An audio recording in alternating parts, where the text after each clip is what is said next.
આજ રોજ તળાજાની વિશ્વગુરુ વિદ્યાપીઠમાં 45 થી 50 કિલો પતંગની દોરીનો નાશ કરવામાં આવ્યો હતો।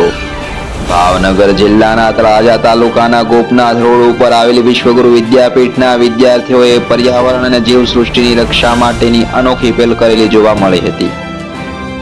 ઉત્તરાયણ બાદ વિદ્યાર્થીઓએ પોતાના ઘરની આસપાસ કે ઘરની બાજુમાં અને મેદાનમાં દોરીઓ પડેલી જોવા મળે છે, ત્યારે વિદ્યાર્થીઓએ આ દોરી એકઠી કરીને શાળાએ લાવ્યા હતા।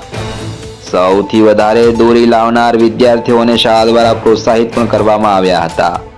ત્યારે તળાજાના ફોરેસ્ટ વિભાગના વનરક્ષક તરીકે ફરજ બજાવતા અને પર્યાવરણ પ્રેમી કિશોરભાઈ વેકર દ્વારા આ દોરીનો નાશ કરવામાં આવ્યો હતો। તેમણે પણ વિદ્યાર્થીઓને પ્રોત્સાહિત કર્યા હતા। દરેક શાળા જો આવું કાર્ય કરશે તો આપણે જીવસૃષ્ટિને ઘાયલ થતા આપણે અટકાવી શકશું। આવા સમાચાર સાંભળવા માટે અમારી ચેનલને લાઈક કરો, શેર કરો અને સબસ્ક્રાઇબ કરો। આભાર।